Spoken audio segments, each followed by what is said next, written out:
Pessoal, vamos que vamos, vamos que vamos. Estou meio perdido aqui que o tablet não está funcionando, daí vou ter que usar o computador. Gente, como vocês estão? Tudo certo? Vamos começar mais um nosso tempo da palavra. Então, você viu que é uma mensagem da Gi, seu celular para você anotar, seu celular para você abrir a sua Bíblia, amém? E fazer um story marcando ina.adls, beleza? E é isso aí. Se você usar para outra coisa, para TikTok, que ele queime no nome de Jesus, que quando você chegar à noite, colocar no seu carregador, amanhã de manhã ele vai acordar sem bateria, porque vai dar um problema no seu cabo e você vai acordar seu dia extremamente frustrado. Joga essa praga sobre você que abriu seu TikTok agora, nesse momento. No nome de Jesus. Beleza? Vamos lá? Vamos lá, estou muito animado. Estou muito animado, primeira coisa, porque a gente não tem que acabar correndo hoje, porque não tem culto de jovens hoje. Então, esquenta a bunda aí na sua cadeira, que eu vou ficar falando bastante tempo aqui, então. Estou zoando? Mais ou menos. Tá bom? A gente vai dar continuidade à nossa série maravilhosa, Somos. Somos porque eu sou horrendo com títulos para mensagens, e Somos é o nome desse livro maravilhoso que a gente está estudando nessas semanas. E hoje nós vamos conversar sobre um tema maravilhoso, muito massa. Quem lembra o que a gente conversou semana passada? Nova criatura, o que mais? Todas elas lembram. Mas nenhuma fala. Qual foi o meu primeiro ponto semana passada, pessoal? Nova criatura, nova convicção. Segundo ponto, nova criatura, novo propósito. Muito bom. E o meu terceiro ponto? Nova criatura, novo coração. Novo coração. Nós usamos um texto de Ezequiel maravilhoso que fala a respeito disso. E eu tenho certeza que você foi abençoado na semana passada. Quem aprendeu alguma coisa semana passada? Você aprendeu alguma coisa? Que massa, eu tenho certeza que hoje você vai aprender algo maravilhoso hoje, porque hoje nós vamos conversar sobre sacerdócio, sobre sermos sacerdotes. Eu e você somos sacerdotes. Diferentemente do Antigo Testamento, onde a nação de Israel tinha uma tribo só de sacerdotes, que era a tribo de Levi, hoje, na nova aliança, depois da morte de Jesus Cristo, todos nós somos sacerdotes. Todos nós apresentamos adoração a Deus, todos nós nos aproximamos de Deus com confiança, que a gente pode, sim, apresentar uma adoração aceitável ao Senhor. Olha que massa isso. Então, você lembra das outras semanas? Eu abri uma tabelinha para você, a gente falou já sobre nova criatura, mas na palavra a gente encontra vários outros formas que a palavra nos classifica, certo? Então a palavra nos classifica como nova criatura, amigos, como justificados, como os filhos escolhidos, sacerdotes, que a gente vai conversar hoje, corpo de Cristo e embaixadores. Então a gente vai conversar sobre mais alguns desses temas nas próximas semanas. Semana que vem, eu acho que é a pastora Isa que vai ministrar, ouvi dizer, e eu tenho certeza que você vai ser muito abençoado. Então, já se prepara, que eu tenho certeza que tem algo para a semana que vem, mas eu também creio que tenho certeza no meu coração que Deus tem algo para você nessa noite. Eu tenho certeza que Deus quer compartilhar algo no seu coração. Eu desejo que você aprenda algo essencial nessa noite, que você é um sacerdote, que você se aproxima de Deus com confiança. Amém? Nosso texto base, abre aí por favor, Davi Bruder, para nós. Próximo. Pode ir para o próximo mesmo. Ih, deu ruim. Vixe, se tem o nome, o cara bambeou nas pernas. Vamos lá. 1 Pedro, capítulo 2, versículo 9. Esse é o nosso texto base. Volta. Voltou muito. Aí. 1 Pedro, capítulo 2, versículo 9. Esse é o nosso texto base. Você provavelmente já leu esse versículo, você provavelmente já escutou falar a respeito desse versículo, você provavelmente já ouviu uma palavra com base nesse versículo. Tá? Olha o que ele diz. Vocês, porém, são geração eleita, sacerdócio real, nação santa, povo exclusivo de Deus, para anunciar as grandezas daquele que o chamou das trevas para a sua maravilhosa luz. Então, ao mesmo tempo que o apóstolo Pedro está escrevendo essa linda carta, e ele está falando a respeito de sacerdócio, ele também nos revela algumas coisas que caminham com sacerdócio, com o que é ser um sacerdote. Então, ser um sacerdote é ser também parte de uma geração que é eleita. Ser sacerdote também faz parte de você ser uma nação santa, faz parte também de você ser um povo exclusivo do Senhor. Então, são coisas que caminham junto, na mesma direção de você ser sacerdote. Porque ser sacerdote, às vezes, você pode ficar um pouco sem entender. Mas o que é ser um sacerdote? Mas o que é ser um sacerdote na presença de Deus? Tá? Vamos para Êxodo, capítulo 19, versículos 5 e 6. Está aí no nosso slide já, mas anota aí no seu celular. Êxodo, capítulo 19, diz assim: agora, se me obedecerem fielmente e guardarem a minha aliança, vocês serão meu tesouro pessoal dentre todas as nações. Embora toda a terra seja minha, vocês serão para mim um reino de sacerdotes e uma nação santa. Essas são as palavras que você dirá aos israelitas. Então, Moisés, Êxodo capítulo 19, Moisés está lá na presença do Senhor, e o Senhor está olhando para ele e dizendo exatamente o que a gente acabou de ler. O Senhor está olhando para Moisés dizendo: eu quero fazer de vocês um reino de sacerdotes. Um reino de sacerdotes. Eu acho interessante você notar que quando Pedro fala a respeito do sacerdócio, ele linka com nação santa, e a gente vê que é algo que ele aprendeu do Antigo Testamento, que ele provavelmente está baseando o seu texto lá em Êxodo capítulo 19. Olha que interessante, você percebe que o que os apóstolos estão escrevendo é tudo baseado no que eles já sabiam. Mas vamos lá. Eu quero que a gente vá para o próximo slide, porque eu noto uma coisa muito importante que talvez você não tenha percebido ainda no seu tempo de estudo. É que o texto de Êxodo capítulo 19, Deus, quando ele está conversando com Moisés, ele fala que ele deseja um reino de sacerdotes. Mas quando você para estudar o Antigo Testamento, você percebe que isso não aconteceu. Você para perceber que Israel não era um reino de sacerdotes. Israel foi um reino com sacerdotes. Isso é completamente diferente de uma coisa da outra. Porque num reino de sacerdotes, todos são sacerdotes. Todos prestam adoração. Todos se relacionam com Deus. Porque é isso que o sacerdote fazia, gente, no Antigo Testamento. Ele era o cara responsável por receber toda... Então, por exemplo, quando você lê lá, 1 Samuel, você lê a história de Ana, da família de Eucana, que conta a história de Samuel, certo? Lá você tem aquela história de como a família de Ana e de Eucana, né, os pais de Samuel, eles vão para o templo para apresentar uma adoração a Deus.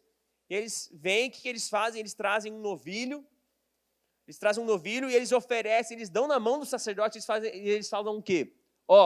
Queima esse sacerdote, misericórdia. Queima o sacerdote, misericórdia, está amarrado. Queima esse cordeiro na presença de Deus para que isso seja a minha adoração. Então, você está entendendo aqui? Não era Ana que estava prestando adoração a Deus. Ana trazia o cordeiro, Eucana, né, a família trazia o cordeiro, e o sacerdote queimava o cordeiro na presença de Deus. Você entende a diferença? Então, voltando aqui para o texto. A ordem que a gente encontra do Senhor lá em Êxodo capítulo 19 é que o reino de Israel fosse um reino de sacerdotes. Então a instrução de Deus era o quê? Todos vão ser sacerdotes, não é para uma tribo só ser sacerdote. Mas a gente percebe que isso não acontece, porque o povo de Israel, quando vê Moisés se relacionando com Deus, eles olham para a montanha, tem todo um contexto que eu vou conversar a respeito disso mais para frente, mas eles ficam com medo. E eles dizem, não quero, a gente não quer. Moisés, fala você com Deus e você diz para a gente o que Deus está falando. E Dandã, de qual tribo que Moisés era? Da tribo de Levi. Então você vê que esse é o padrão. Desde Moisés, quando Deus fala para Moisés, eu quero um reino de sacerdotes, isso não acontece. Isso não se concretiza em nenhum momento do Antigo Testamento. Isso só vai se concretizar depois da morte de Jesus Cristo. A morte de Jesus Cristo nos dá o direito de sermos um reino de sacerdotes. Então, o que eu noto aqui? Que desde o Antigo Testamento eu enxergo um problema muito triste, que é a terceirização do sacerdócio, que é justamente o que o povo de Deus fez com Moisés, lá em Êxodo. E sabe qual que é a realidade, gente? A mesma coisa que acontece com Israel, que aconteceu com Israel, lá em Êxodo capítulo 19, eles dizendo para Moisés, não, vai você falar com Deus, a gente escuta de Deus, você fala o que Deus está falando para nós? A gente faz a mesma coisa nos dias de hoje. Às vezes o nosso relacionamento com Deus depende do nosso líder. Então, quando o líder está em cima de mim, assim, perguntando se eu estou fazendo devocional, se ele está compartilhando comigo o texto que Deus falou com ele, eu estou bem. Ou às vezes é o supervisor, você tem uma certa intimidade com o seu supervisor e o seu supervisor faz isso com você. Ou às vezes é um cara da internet que você gosta e você vê todas as palavras que esse cara posta na internet. Todos os reels que ele posta no Instagram. E o que esse cara posta no Instagram é a sua porção diária do Senhor. Sabe, gente, isso prova de que o mesmo problema que estava no coração dos israelitas lá no passado também está nos nossos corações nos dias de hoje. E que a gente deve tomar muito cuidado e não terceirizar o nosso sacerdócio. E não entregar nas mãos de alguém falando assim, ó, faça você por mim. Porque esse não é o desejo do coração de Deus. Eu não estou falando, gente, que você não tem que... então eu vou... Estou nem aí, então, porque os líderes vão falar, porque os pastores vão falar. Não, eu estou aqui para te ajudar na sua caminhada cristã. O seu líder também está, o seu supervisor também está. Mas, é muito mais fácil você ouvir direto de Deus do que ficar dependendo de mim.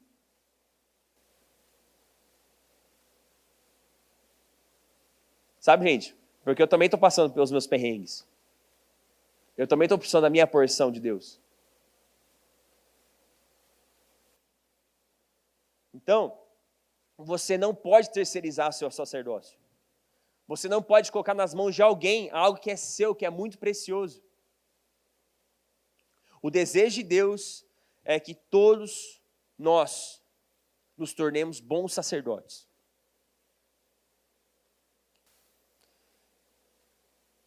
Então, gente, você como sacerdote, deixa eu te trazer um choque. Sabe quando às vezes você vai para o culto, e você vai para o culto, você, sei lá, está acabando o culto, na saída do culto você comenta com os amigos, nossa, o culto hoje não foi tão bom. Parece que tinha uma coisa meio off. Parecia que o pastor não estava no fogo do Espírito. Parece que o louvor estava meio desafinado hoje. Deixa eu te falar uma coisa, a culpa não é louvor, velho. O problema é a tua antena que não está conectada com Deus. E é muito mais fácil apontar para o outro e dizer, o problema é ele que está fazendo eu não ouvir a voz de Deus, do que você quebrantar o seu coração no seu lugar e você prestar seu culto racional ao Senhor, onde você está. É muito mais fácil, gente, jogar a culpa dos outros. É muito mais fácil jogar nas costas dos outros. Então você é responsável por trazer a presença de Deus para esse lugar aqui. Então se o culto não foi muito bom para você, velho, é culpa tua. Se a célula não foi muito boa para você, você é o responsável para trazer a presença de Deus para a célula. Você orou pela célula antes de começar a célula, antes de ir para a célula? Você fez uma oração quando sua mãe está te levando, seu pai está te levando, não sei, seu responsável está te levando para a célula. Você não fez uma oração rápida pedindo a presença do Espírito Santo? Já parou para pensar? Isso faz diferença. Que você é o sacerdote. O líder, ele estudou, ele orou pela célula, ele estudou um estudo bíblico para compartilhar com você. Mas quem carrega a presença do Espírito Santo somos todos nós. Todos nós juntos. De forma coletiva, nós carregamos a presença de Deus. Não é responsabilidade de uma pessoa só. Não é responsabilidade da pessoa que está com o microfone na mão. Deixa eu te falar, porque se for a minha responsabilidade, só a minha responsabilidade de trazer a presença do Espírito Santo para cá, eu estou lascado, irmão. Porque eu também tenho um dia ruim.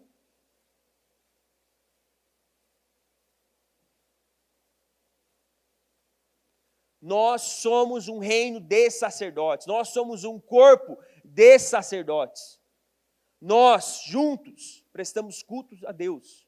Adoramos ao Senhor de todo o nosso coração. Nós somos responsáveis pela adoração, como os sacerdotes eram no Antigo Testamento. Nós somos sacerdotes. Eu quero já para o meu primeiro ponto. O primeiro ponto nosso tema, somos sacerdotes. Sacerdotes têm características similares.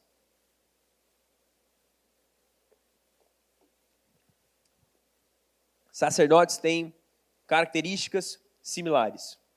Eu quero focar na primeira forma que a gente encontra no texto de 1 Pedro, capítulo 2, versículo 9, falando de geração eleita. O que significa ser uma geração eleita? Quando eu penso em geração, o que você pensa quando eu falo geração? O que me vem à cabeça é aquelas paradas de dividir as gerações. Já ouviu falar desse tipo de estudo? A geração dos baby boomers. Quem sabe o que é um baby boomer? O pessoal um pouquinho mais velho vai saber. Pessoal, geração dos baby boomers é provavelmente a geração dos seus avós, dos seus pais e dos seus avós. São as pessoas que nasceram entre 1940 a 1960. Então, as pessoas que hoje têm uns 63 anos, 83 anos. Então, o meu avô nem se encaixa, tão velhinho que ele está, nem se encaixa nessa galera. Ele é de uma geração anterior. A geração X é a geração do meu pai. É a geração que nasceu entre do anos 60, 1960 a 1980. Geração Y, nascidos entre 1980 e 1995. Eu estou nessa galera aqui. Nós temos também a geração Z, nascidos entre 95 e 2010. Então, a maioria de vocês se encontra nessa geração Z. Vocês fazem parte da geração Z. Vocês têm entre 13 aos 28 anos de idade. E a geração Alfa é a última geração que está aparecendo, né? A galera que nasceu depois de 2010. Tá? A galera que nasceu depois de 2010, gente, já tem quase 13 anos. O tempo está voando, você também está ficando velho, assim como eu estou velho. Tá bom? Vou te dar alguns exemplos, de uma forma bem besta, assim, de você identificar. Tá? Presta atenção. Sei que você está fazendo alguns comentários aí da minha geração, que é velha. Tá? Então, por exemplo, o meu pai ele não nasceu, não cresceu com um celular na mão. Meu pai foi ter telefone quando ele já era, acho que ele já tinha uns 35 anos, 30 anos, por aí. Isso não entra na sua cabeça hoje. Você fala, como assim? Você provavelmente você tem o seu celular desde muito cedo. Talvez você ganhe o seu primeiro celular com 9 anos. Misericórdia, se aconteceu isso com você, não vai acontecer isso com meu filho. Mas talvez isso aconteceu com você. E o seu celular já tinha internet. O celular do meu pai, quando ele comprou um celular, não tinha internet. O que tinha era o joguinho da cobrinha. O meu tinha o joguinho da cobrinha, o seu não tinha? O meu não tinha internet, gente. Quando eu ganhei celular, eu lembro, eu ligava a cobrar para meus pais. Só ligava a cobrar. Deixa eu te dar outro exemplo. Gente, a gente estava conversando em casa outro dia. A gente notou... Vocês não sabem o que é ligar a cobrar? Sabem sim, sabem sim. É assim que se liga pro pai, né? Vai gastar seu próprio dinheiro, seu próprio crédito. Gasta do pai. Tem gente que não sabe. Mas deixa eu tentar te dar um exemplo, tá? A gente notou uma coisa em casa, esses dias, que mostra a diferença das gerações.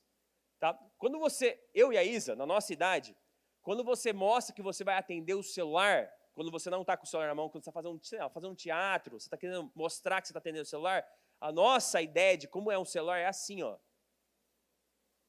Tipo, você atendeu o celular, você faz assim. E eu estava conversando com o Judá um dia, a gente notou, Judá, atende o celular. Ele pegou a mão e fez assim, ó.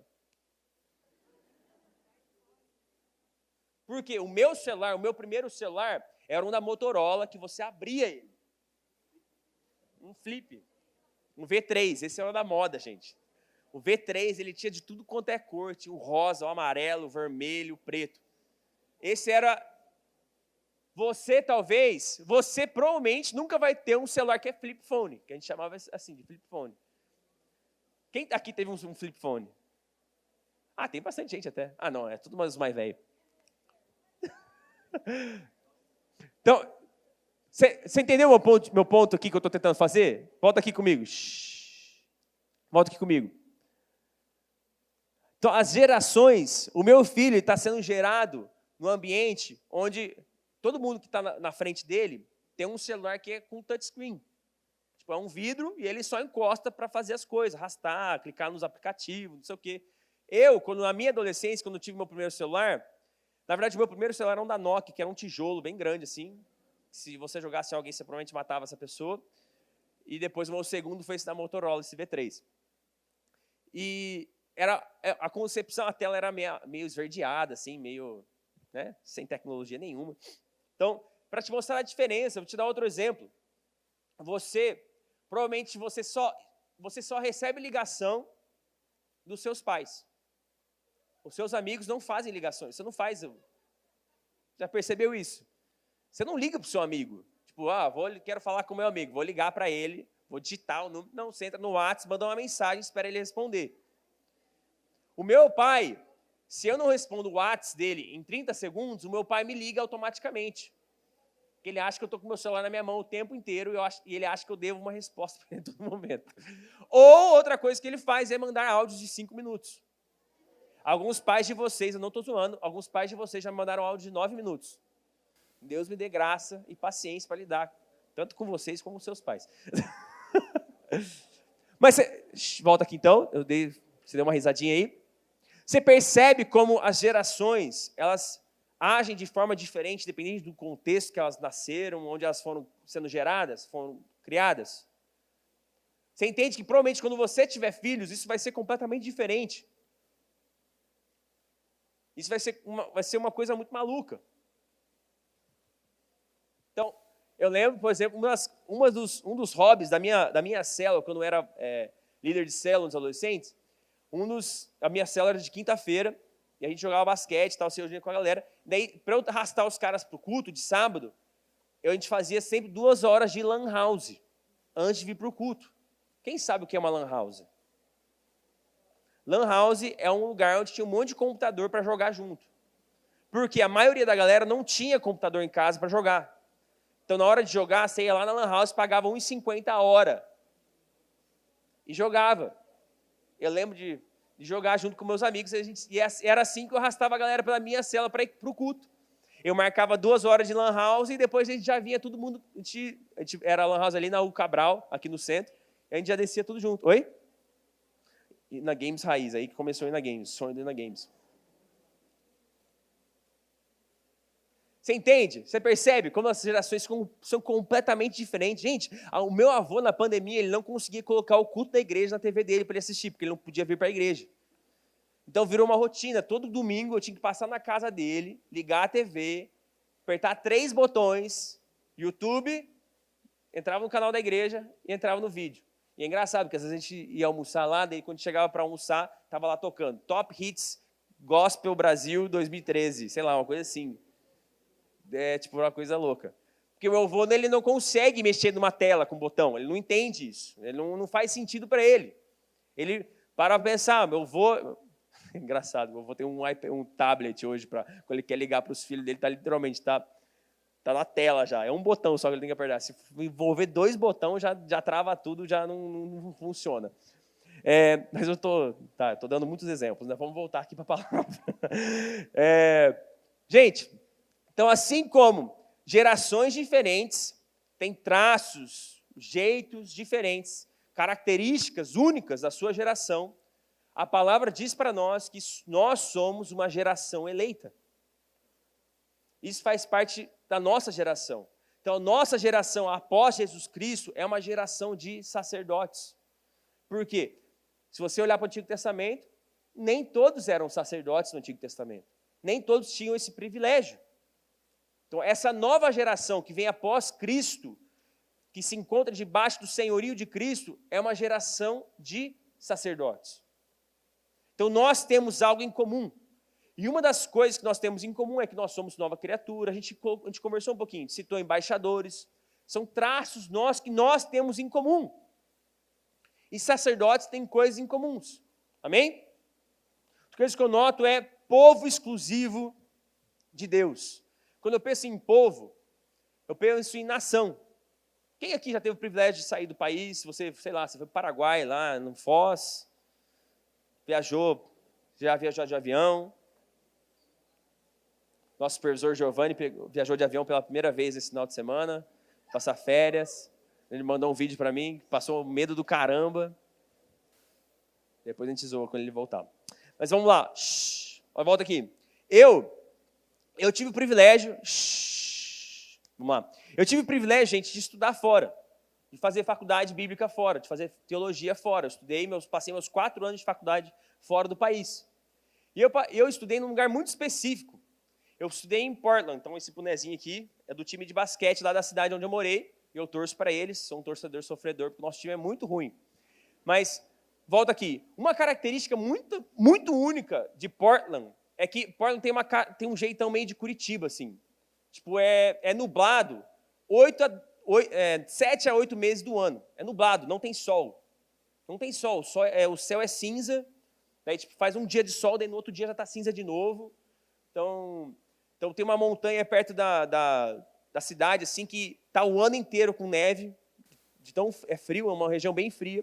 Então uma característica do povo que mora naquela região é um povo muito branco, com pele muito clara. Então até o povo que vai de fora, então eu fui para lá, passei um tempo lá, a minha pele ficou um pouco mais clara. E quando eu voltava para cá, passava algumas semanas aqui de férias, tal, né? Passava Natal aqui com a família. E é engraçado que a gente vinha, estava verão aqui. Daí ia para a praia e tal, tomava um sol lascado. E lá, quando estava um frio lascado, eu chegava com um torrado, com cara de bronze. E é uma característica do povo de lá. Você está entendendo o meu ponto aqui? Eu estou falando de características porque é importante você notar que nós, como sacerdotes, nós temos características em comum. Então, nós nos comportamos de certa forma. Uma das nossas características é o sacerdócio. Então, nós prestamos culto racional a Deus. Então, você vem para um sábado aqui de forma racional. Você tem um compromisso de sábado às 6 horas estar nesse lugar, porque é um lugar que você vai prestar culto a Deus. Você vai prestar culto, não só o povo que está aqui em cima. Então, você veio de forma proposital. Você veio de maneira pensada, você pensou, você lembrou, no sábado eu tenho que estar aqui, porque é o dia de prestar culto, é o dia de nos reunir como igreja, como ministério de adolescentes. Nós temos algo em comum. Então, independente da sua geração, então, diferentemente, né, de nações, países, né, a gente não fica diferente por causa da nossa cor de pele. A gente não é diferente, o que nos une é justamente o sacerdócio. O que nos une é justamente esses títulos, esses encargos que a Bíblia nos dá. Então, as gerações passam, a sociedade muda, as características do povo brasileiro ele muda, mas nossa identidade, nossa identificação como cristãos continua a mesma. Os seus filhos vão ser sacerdotes. Assim como os meus avós eram sacerdotes, os meus filhos vão ser sacerdotes, os filhos dos meus filhos vão ser sacerdotes, independente da posição na hierarquia da igreja, eles vão ser sacerdotes. Independente da função que eles ocuparem, dos dons e os talentos que Deus colocar sobre a vida deles, eles vão ser embaixadores do reino. Independente da profissão que eles exercerem fora da igreja, do trabalho que eles tiverem, eles vão ser uma nova criatura em Cristo Jesus. Então são coisas que nos unem, que a gente consegue olhar para o lado, que apesar de tão diferente, nós temos coisas em comuns. Amém? Então, mas a forma de se identificar como cristão não muda. Colossenses capítulo 3, versículo 11 diz assim: nessa nova vida já não há diferença entre grego e judeu, circunciso e incircunciso, bárbaro e cita, escravo e livre, mas Cristo é tudo e está em todos. Isso é o que nos une. Então, Cristo nos traz essa unidade. Segundo ponto, sacerdotes têm a mesma responsabilidade. Sacerdotes têm a mesma responsabilidade.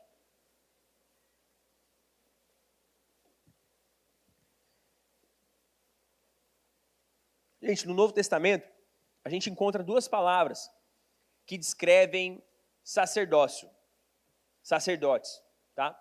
Eu quero que você note uma coisa muito interessante, que hieron é a primeira palavra. É no grego, tá? Você não precisa ficar pronunciando. Mas hieron sempre está falando a respeito de um lugar sagrado, de um templo específico, tá? Hieron, essa é a palavra que é usada. Daí, em nosso português, as palavras se misturam um pouco, porque a gente não tem, né, no grego eles têm essa diferenciação das palavras. A segunda palavra que a gente encontra, que descreve sacerdócio, é a palavra naos no grego, que significa habitação de Deus, santo dos santos. Olha que interessante. Toda vez que no Novo Testamento um ministro do Evangelho é citado, a palavra que é usada é essa palavra naos. É a habitação. Sempre no Novo Testamento, quando a palavra está falando a respeito de um ministro do Evangelho, de um pregador, ou até de um sacerdote, tá, quando ele está fazendo uma comparação, é justamente essa palavra em 2 Pedro, capítulo 2, 1 Pedro, capítulo 2, versículo 9, é justamente essa palavra, naos, a habitação de Deus. Então está falando de como Deus ele habita em nós. Olha como é interessante o jogo de palavras no Novo Testamento. Êxodo capítulo 20, diz assim, versículos 18 ao 21. Vendo-se o povo diante dos trovões e dos relâmpagos, e o som da trombeta e do monte fumegando, todos tremeram, assustados, ficaram à distância e disseram: Moisés, fala tu mesmo conosco e ouviremos, mas que Deus não fale conosco para que não morramos. Moisés disse ao povo: não tenham medo, Deus veio prová-los para que o temor de Deus esteja em vocês e os livre de pecar. Mas o povo permaneceu à distância, ao passo que Moisés aproximou-se da nuvem escura em que Deus se encontrava. Gente, olha que assustador é isso. O povo que acabou de ser liberto do Egito, o povo que viu as 10 pragas caindo sobre o Egito, olha para Deus e diz assim: eu não estou afim de falar com Deus não.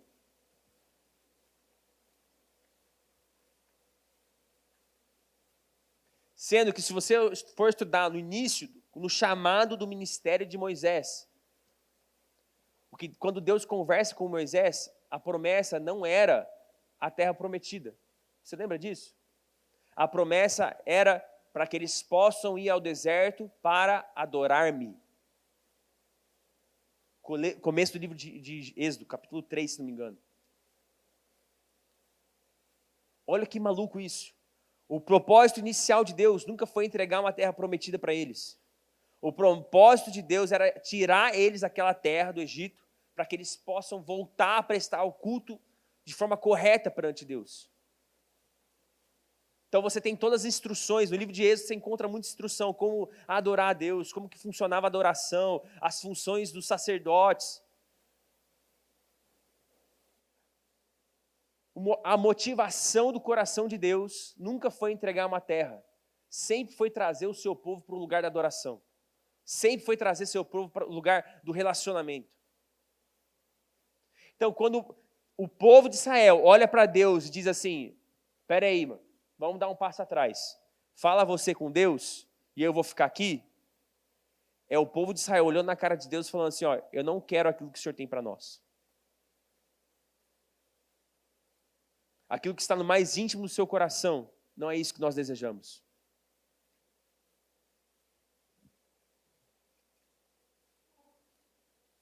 Gente, esse texto faz 3 meses, se você ler o começo do capítulo 20, diz lá no texto que eles estão 3 meses no pé do monte. Faz 3 meses que eles tinham saído do Egito, perdão, reformular aqui.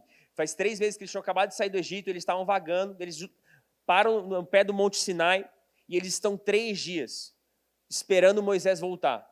Então Moisés vai, tem o primeiro encontro com Deus, e Moisés desce para falar para o povo, galera, vamos se aproximar de Deus, que Deus quer falar com a gente.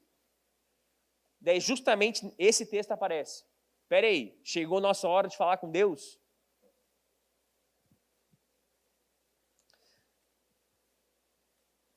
Sabe, gente, é muito mais fácil você mandar seu líder falar com Deus do que você mesmo. É muito mais fácil você cobrar do seu líder uma vida de jejum, uma vida de oração, uma vida de relacionamento com Deus. É muito mais fácil você olhar na cara do seu líder e pedir, entrega uma palavra de Deus para mim aí. Esse é o problema da terceirização, gente. Êxodo capítulo 32, versículo 1. O povo... Então, a gente acabou de ler Êxodo capítulo 20. Êxodo capítulo 20 é justamente o povo de Israel olhando para Moisés dizendo, sobe você para falar com Deus, certo? Então, Moisés sobe. Capítulo 30, Moisés está lá com Deus falando. Capítulo 31, Moisés ainda está com Deus falando. Capítulo 32 acontece, olha o que diz. O povo, ao ver que Moisés demorava a descer o monte, juntou-se ao redor de Arão e lhe disse, venha, faça para nós deuses a que nos conduzam, pois a esse Moisés, o homem que nos tirou do Egito, não sabemos o que lhe aconteceu.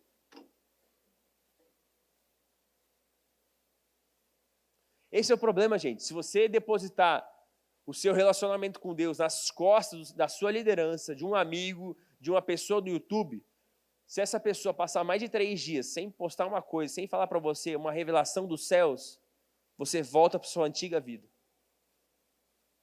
Você volta para a sua antiga vida de idolatria, para a sua antiga vida de distante do Senhor.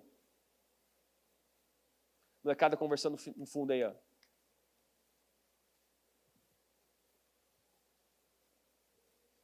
Então, gente, é sobre o nosso relacionamento com Deus. É sobre você receber a sua porção diária. É sobre você receber algo precioso dos céus que Deus tem para você. Porque o que Deus quer falar com você, gente, é diferente do que Ele quer falar comigo. Eu estou em outra estação da minha vida. Eu estou vivendo outras dificuldades. Eu estou passando por outro momento. Você está vivendo algo específico. Por isso Deus tem algo específico para você. Deus tem uma porção da palavra para você.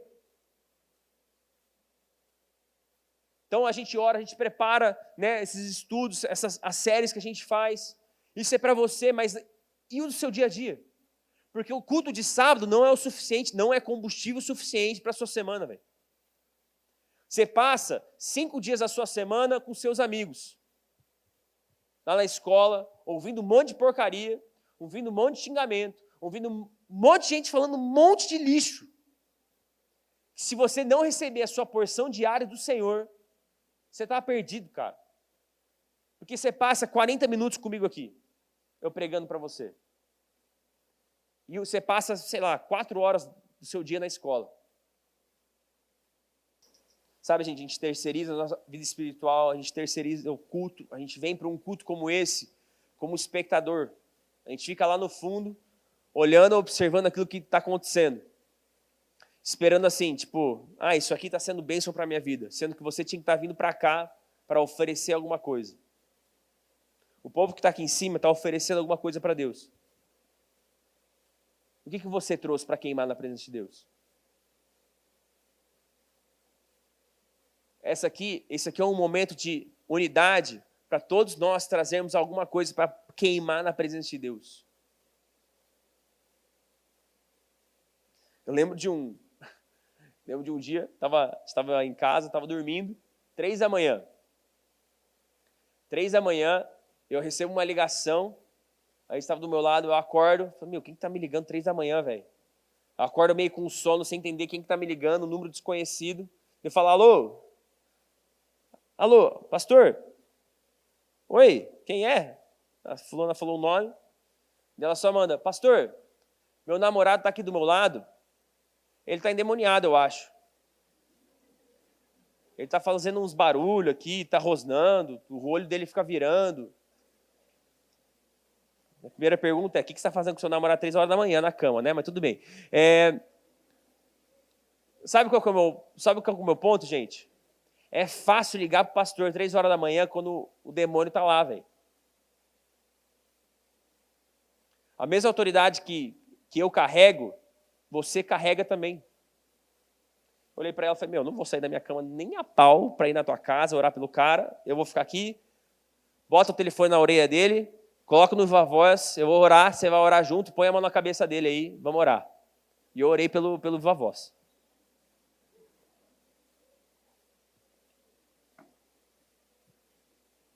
Não é a minha oração que é especial. É o nome de Cristo é o nome de Cristo que existe o poder, a unção, aquilo que transforma, aquilo que liberta. Não é a minha oração que vai mudar alguma coisa.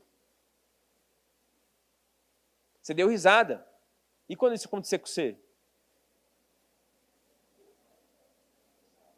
Você tem professor satanista, você tem professor...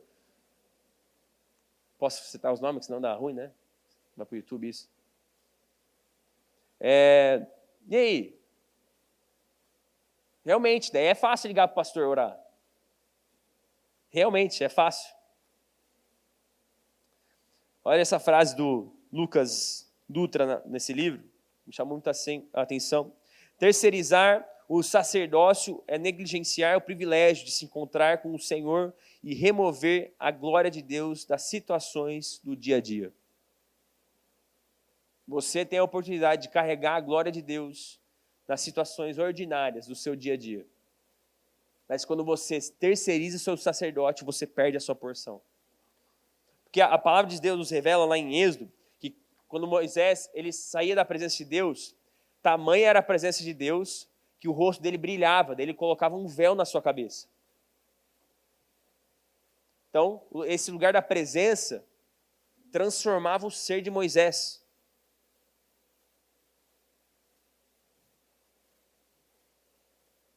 E esse lugar da presença faz a mesma coisa com nós também.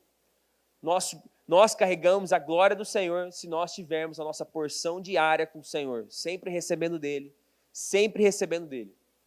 Amém? Quero chamar a banda aí para chegar aqui.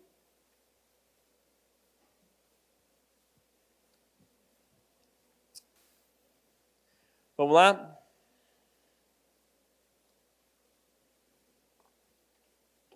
Terceiro ponto, sacerdotes têm a mesma cultura. Mesma cultura. Tá? Ainda em 1 Pedro, capítulo 2, versículo 9, diz que nós somos nação santa. Tá? Essa expressão ele tirou lá do livro de Êxodo, que a gente acabou de ler alguns slides anteriores.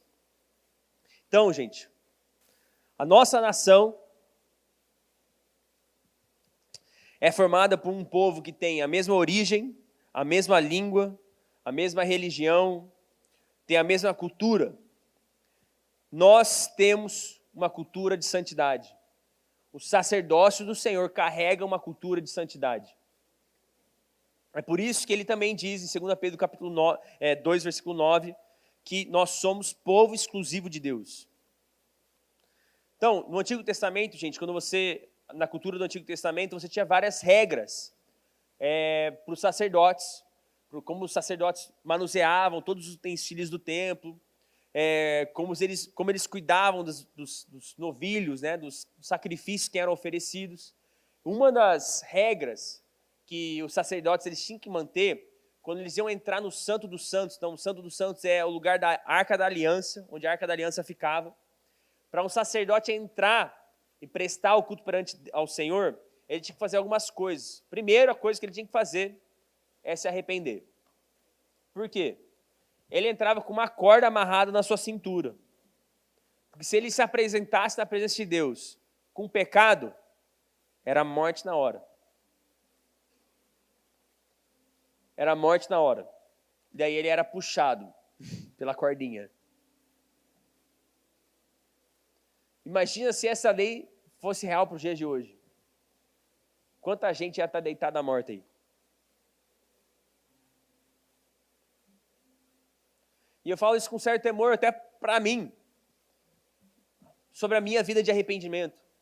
Como que a gente vive nossa vida de arrependimento? Porque essa é uma das maiores ênfases da vida de um sacerdote. Da cultura de santidade. Esse é um dos maiores traços da nossa cultura como sacerdotes. Uma vida de santidade.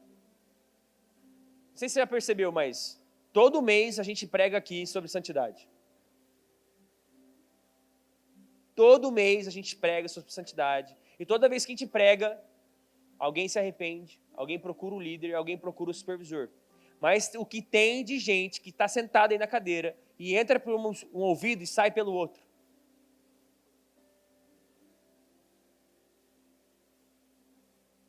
Gente, a santidade é o nosso maior traço. É o início da nossa jornada, a busca pela santidade. A busca por uma vida de pureza. Não porque você consegue sozinho, mas é por causa da obra de Cristo em nossos corações. Se você, ainda no texto de 1 Pedro capítulo 2, no versículo 5 diz assim: vocês também estão sendo utilizados como pedras vivas na edificação de uma casa espiritual para serem sacerdócio santo, oferecendo sacrifícios espirituais aceitáveis a Deus, por meio de Jesus Cristo. Eu ministrei isso no Spark, de como existe um tipo de adoração que ela é aceitável ao Senhor, e de como existe aquela que também é desprezada. O livro de Hebreus ensina isso pra gente, o livro de Salmos capítulo 51 também ensina isso pra gente. É uma busca nossa, é uma busca o verdadeiro sacerdote do Senhor. Ele busca se apresentar aceitável na presença dele. Eu amo esse termo, aceitável, porque eu entendo esse termo como algo muito, você cumprindo o mínimo. Porque é isso que a gente consegue. É isso que a gente consegue. A gente não consegue fazer muita coisa. Aceitável. Deus olha pra gente e fala, aceitável. Porque eu não sei você, velho, mas Deus me tirou de uma lama lascada. Deus me tirou de uma sujeira lascada. E eu falo com o peito cheio, eu não merecia estar aqui. Eu não merecia estar com esse microfone na mão. Eu não merecia, velho. Aceitável. Tentando me apresentar aceitável ao Senhor. Sabe, gente, o sacerdócio, ele tem um preço. Um preço a ser pago diariamente. Custa. Não é fácil. Deixa eu te falar, às vezes a gente fica assustado, né? A gente fica maravilhado, às vezes, com alguns pregadores da internet, algum tipo de revelação que esses caras têm. Eu não sei você, mas eu aprendo tanto com pessoas como Luciano Subirá, como pessoas como Hernando Dias Lopes, alguns pregadores da palavra que você fica, caraca, olha o nível de revelação, olha o nível de entendimento que esse cara tem, revelação da palavra. Só que daí você começa a olhar para a vida do cara, você começa a perceber que o cara paga um alto preço para estar naquele lugar. O cara não faz devocional de 10 minutos. A oração do dia dele não é a oração do almoço. O cara gastou horas e horas meditando o mesmo texto, lendo e relendo o mesmo texto, lendo, buscando entendimento, esperando no Senhor, orando mais e mais.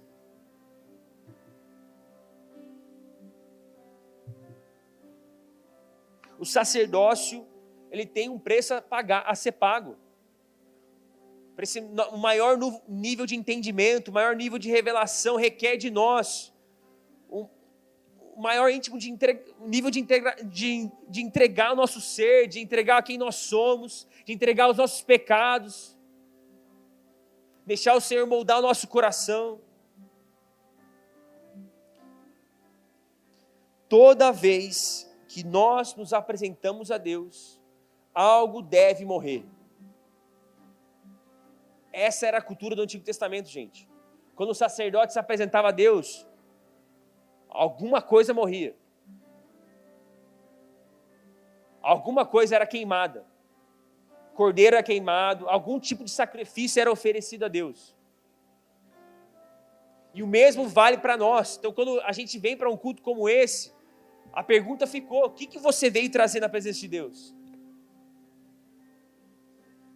O que você veio oferecer na presença de Deus?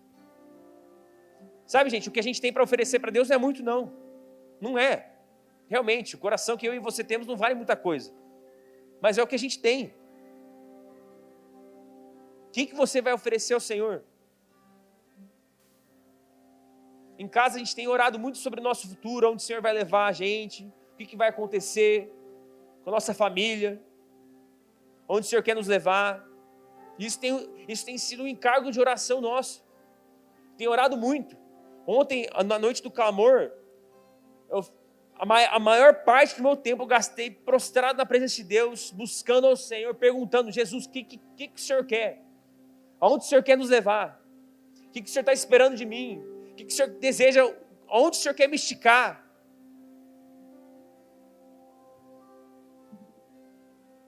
Sabe, gente,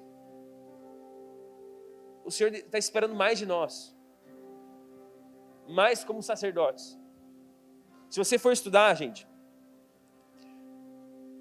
a respeito dos sacerdotes do Antigo Testamento, você tem vários exemplos ruins. Vários.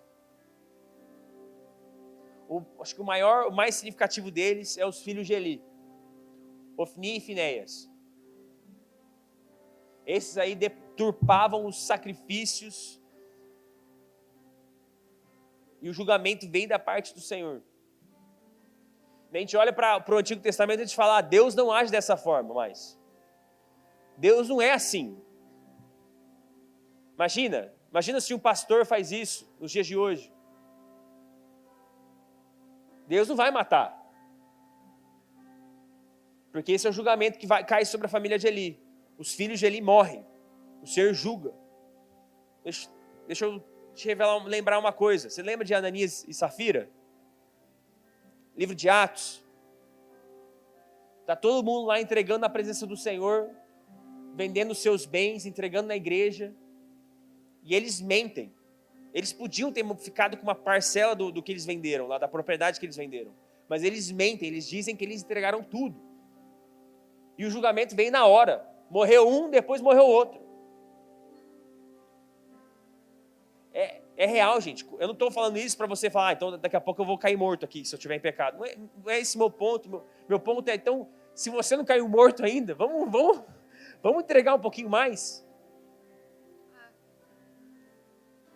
Vamos entregar totalmente nosso coração. Vamos aumentar nosso nível de sacerdócio. Vamos parar de depender dos outros. Sabe, a gente tem falado sobre coisas que nós somos. Sacerdote é quem nós somos. Você é sacerdote. Independente se você faz um trabalho ruim, se você faz um trabalho bom. Você é um sacerdote. Eu não sei você, mas eu quero estar no grupinho dos bons, cara. Eu quero ser um bom sacerdote. Eu quero ser alguém que manuseia bem a palavra. Quero ser alguém que se rende na presença de Deus. Eu sinceramente acho que é uma noite de comprometimento com o sacerdócio. É uma noite de comprometimento com sua vida devocional. De constância. Sabe, de você dar passos na direção da constância.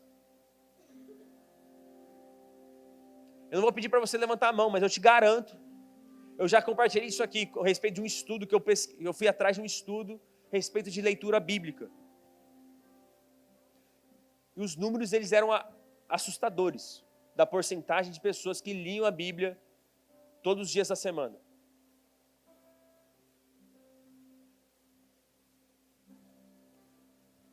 Gente, nós somos sacerdotes. Existe uma porção para o sacerdote. O sacerdote ele tem privilégios. Ele acessa a presença de Deus. Ele tem comunhão com o Senhor. Ele é alguém próximo. Ele é alguém que escuta a voz de Deus. Mas ele também é aquele que queima na presença. Ele é aquele que oferece o sacrifício. Ele é aquele que cuida, que sabe como se comportar, como agir. É um pacote completo de ser sacerdote. O bom sacerdote, ele exerce todas as partes desse pacote de forma completa. Ele não pega só um lado e fala: vou ser bom nisso.